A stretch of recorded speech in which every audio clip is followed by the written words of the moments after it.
Hi there, Blaise with Keller Williams Real Estate in Medina, Ohio. I'm here today with I'm Tim Davison with CHM Lending, also in Medina. Tim. The thing that I want to talk to you today about is good credit and bad credit. We went through a recession starting back around 2006 to between 2006 2008, and a lot of good people had some bad stuff happen to them. They weren't able to make payments on cars, they weren't able to make payments on houses. Some of them even lost cars and houses because of the inability to pay, because we were just in a bad situation. So those short-term situations ended up having much long-term effects because of the missed payments or foreclosures or losing your car, whatever it may be that was out there. What can they do to fix that credit? Well, step one is to start paying your bills on time if you're not already doing so. Step two is to pay down those credit cards. We call it the debt snowball. Actually, Dave Ramsey calls it the debt snowball, where you line up your debts, smallest to largest, and you tackle the smallest debt one at a time, right? Once that's taken care of, then you pay the next largest debt, and the third largest debt. But you really want to pay those debts down, especially the credit cards. As you pay those credit cards down, you'll see your score start to rise. Okay.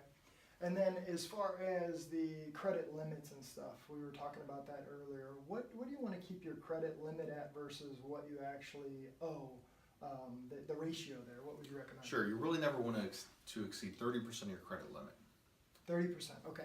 Okay, so once we've worked on fixing the credit, or possibly even there is still some dings on the credit, is it possible to still buy a house? Absolutely. So let's say you have a bankruptcy. So a lot of consumers unfortunately had to file bankruptcy between like 2005 and 2013. So once you file bankruptcy, all your debts are gone, so that's good, but it's going to take a couple years to rebuild that score. Once you're 2 years out of the bankruptcy, then you are eligible for financing.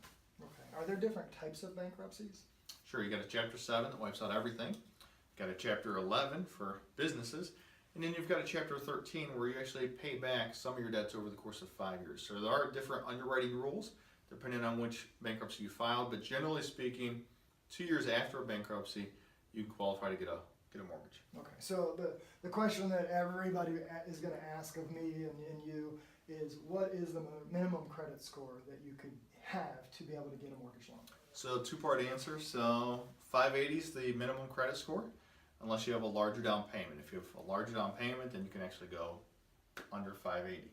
Okay, perfect. Well, thank you. Absolutely.